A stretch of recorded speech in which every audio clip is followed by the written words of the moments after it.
नमस्कार, आप देख रहे हैं भारत 24। मैं हूं आपके साथ सृष्टि पांडे। बांग्लादेश इस वक्त गंभीर राजनीतिक उथल पुथल के दौर से गुजर रहा है। बांग्लादेश के अंतरिम यूनुस सरकार पर भारत विरोधी एजेंडा चलाने के आरोप लग रहे हैं।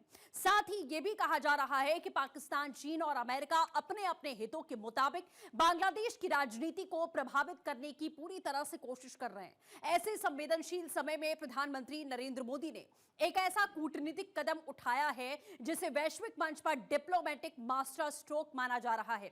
और यह डिप्लोमेटिक मास्टर स्ट्रोक कुछ और नहीं बल्कि पीएम मोदी का खालिदा जिया के निधन पर उनके बेटे और बीएनपी के कार्यकारी अध्यक्ष तारिक रहमान को भेजा गया विशेष पत्र है। इस पत्र में पीएम मोदी ने क्या कुछ लिखा है, चलिए सबसे पहले यह जान लेते हैं कि प्रधानमंत्री ने इसमें क्या लिखा।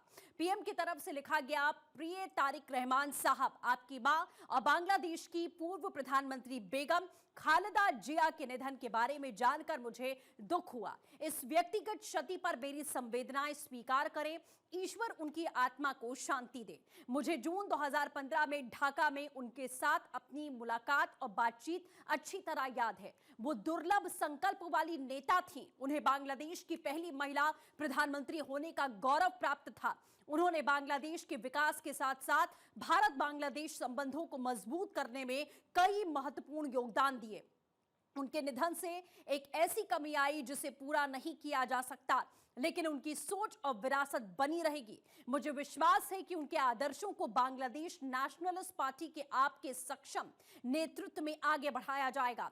यह भारत और बांग्लादेश के बीच गहरी और ऐतिहासिक साझेदारी की एक नई शुरुआत और उसे समृद्ध बनाने के लिए मार्गदर्शक रूप में भी यह काम करता रहेगा। राष्ट्रीय शोक के इस क्षण में मेरे विचार बांग्लादेश के लोगों के साथ भी हैं, जिन्होंने अपने पूरे इतिहास में उल्लेखनीय ताकत और गरिमा दिखाई।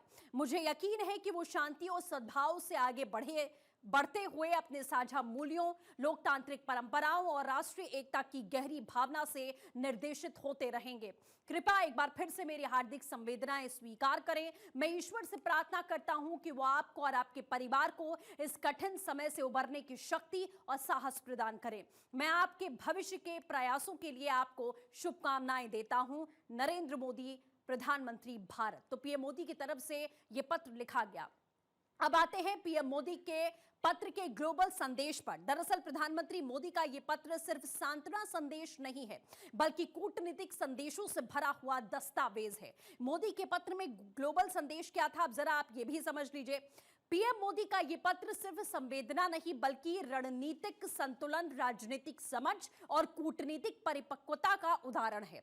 पीएम मोदी के पत्र का ग्लोबल संदेश क्या है, यह भी जानिए। रणनीतिक संतुलन, राजनीतिक समझ और कूटनीतिक परिपक्वता, हमने आपको बताई कि ये जो मुख्य कारण हैं वो साफ तौर पर देखे जाते हैं। दरअसल शेख हसीना बांग्लादेश की सत्ता के प्रेजेंट सिनेरियो से पूरी तरीके से बाहर हैं। ऐसे में बांग्लादेश में अगर फरवरी में आम चुनाव होते हैं तो बांग्लादेश की जनता के बीच में तारिक रहमान के अलावा कोई भी ऐसा चेहरा नहीं है जिसे बांग्लादेश की जनता देश के भविष्य के प्रधानमंत्री के तौर पर देख रही है। ऐसे में माना जा रहा है कि आम चुनाव में तारिक रहमान की पार्टी यानी कि बीएनपी बड़ी जीत दर्ज कर सकती है। ऐसे में हालात, पीएम मोदी ने एक पत्र से ही तारिक रहमान को संदेश दे दिया कि इस मुश्किल वक्त में भारत बांग्लादेश के साथ है और बीएनपी के बेहतर भविष्य की हम कामना करते हैं।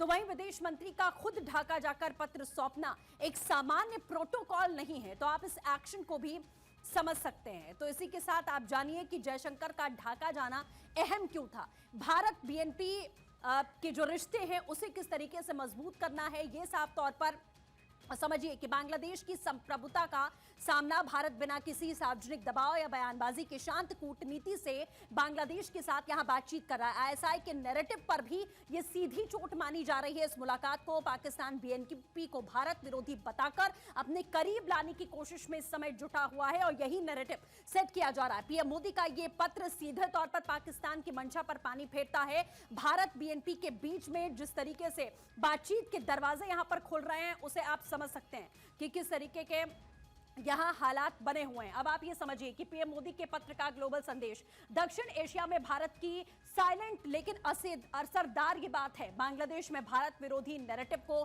इस समय बड़ा झटका लगा। सीमा सुरक्षा और क्षेत्रीय स्थिरता के लिए सकारात्मक संकेत इसे देखे जा रहे हैं।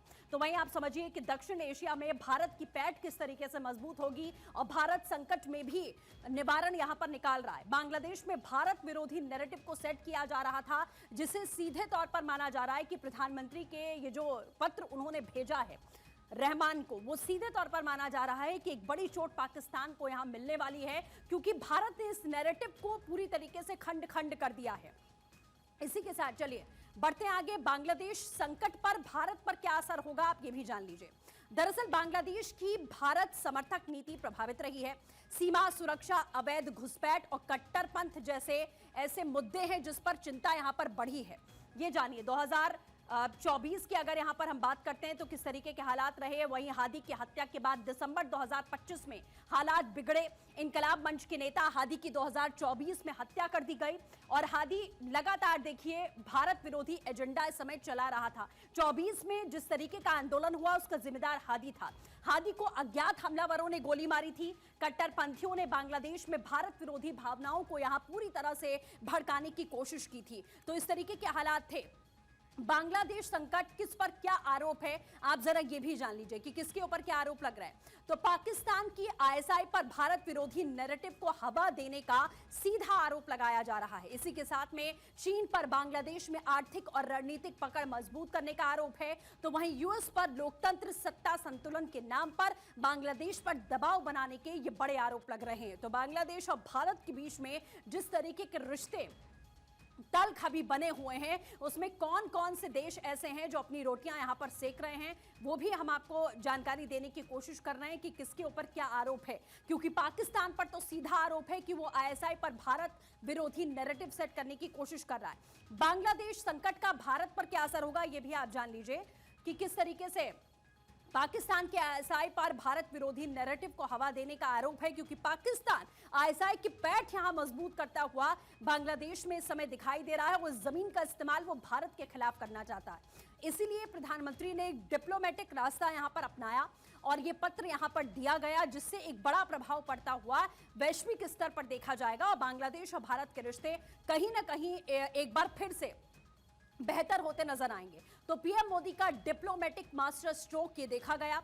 पाकिस्तान, चीन और अमेरिका का एजेंडा कैसे फेल हुआ है, आपको हम ये भी बताते हैं।